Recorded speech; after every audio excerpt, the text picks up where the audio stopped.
People, welcome back to Politics Watch. Now, today we're going to talk about why one of Jamaica's greatest symbol of national pride failed and ultimately became a disaster. Yes, I'm talking about Air Jamaica, the Lovebird.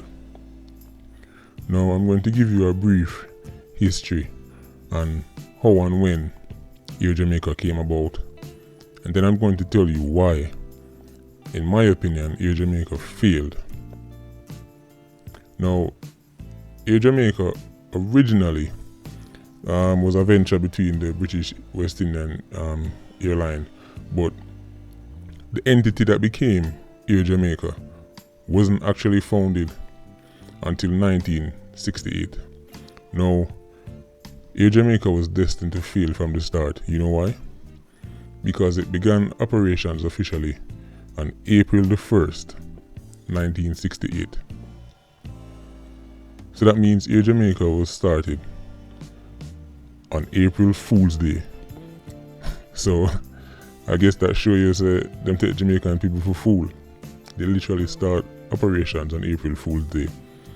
Now, fun and joke aside, people always talk about Air Jamaica was sold to foreigners. Well, the reality is Air Jamaica was always partly owned by foreigners. When it began operations, Air Canada actually owned 40% of the company. And it was Air Canada that provided some of the planes, the pilots, equipment, training, etc.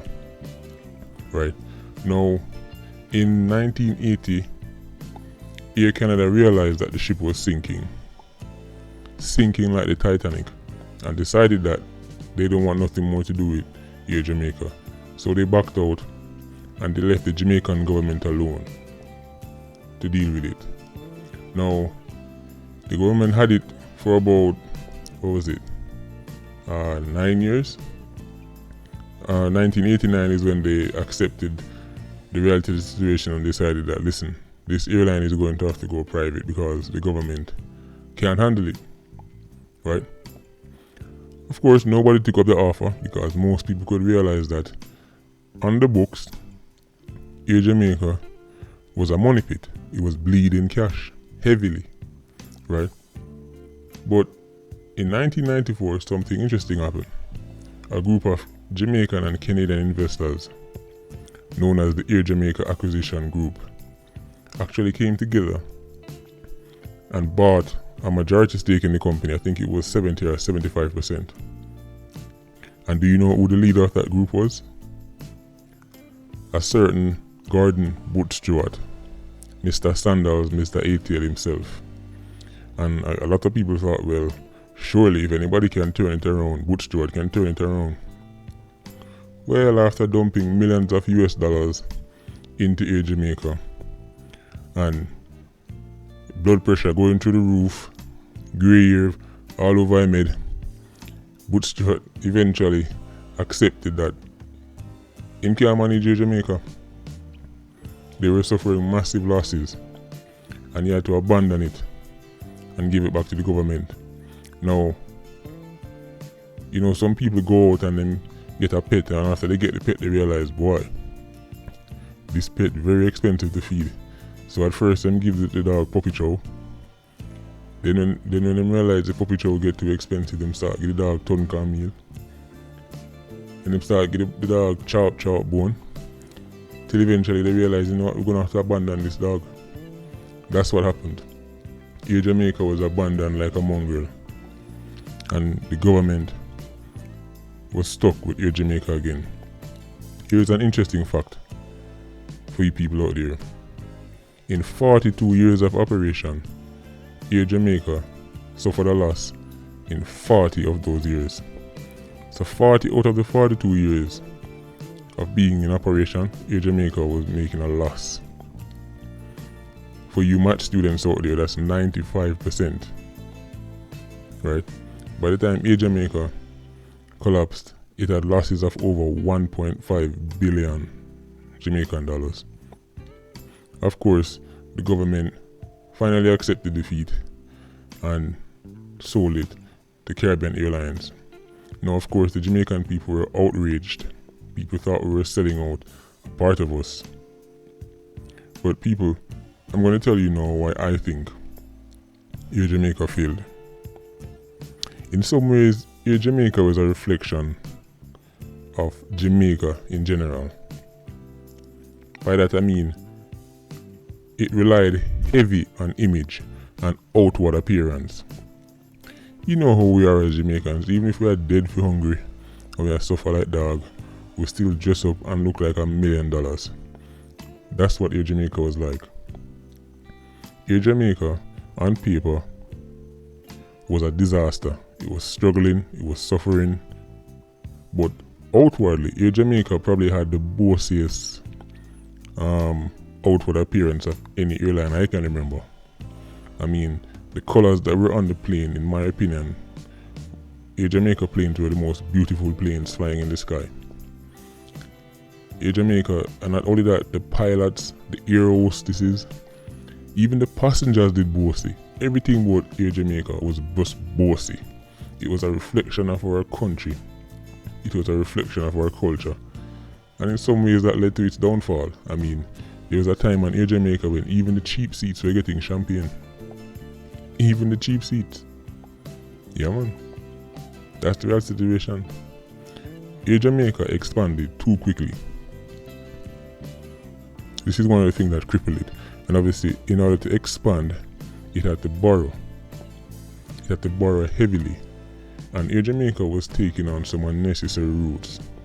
Routes that really Air Jamaica had no business going to.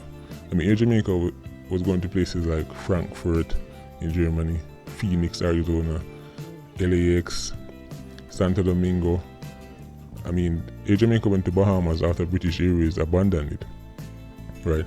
Now, the problem with this is that Air Jamaica's core audience, their core supporters were obviously Jamaicans in diaspora.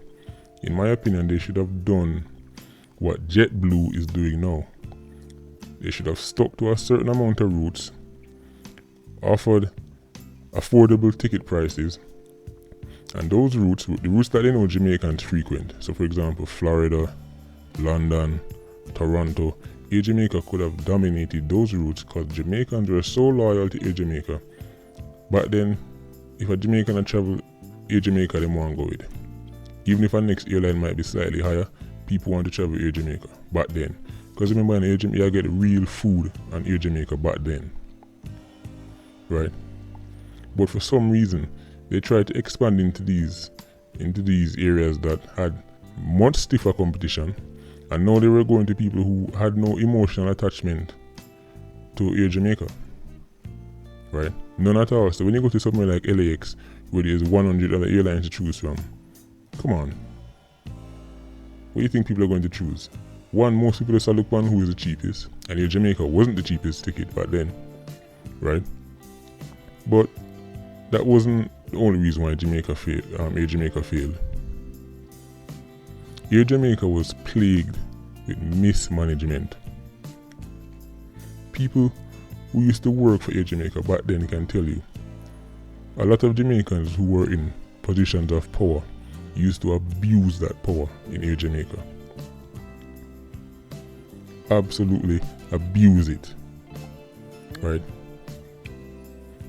People will tell you, some people back then used to travel on Air Jamaica free. Certain high-ranking officials would travel on Air Jamaica free. They used to treat it like their own local taxi service. Right?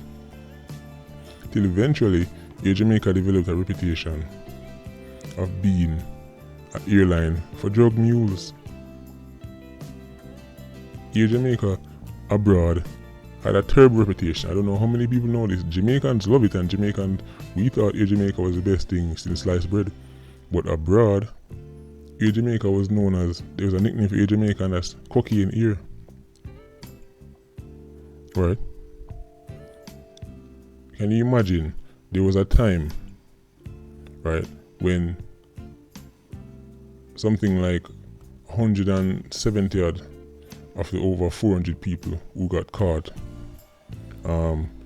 smuggling drugs into the UK were from Air Jamaica alone.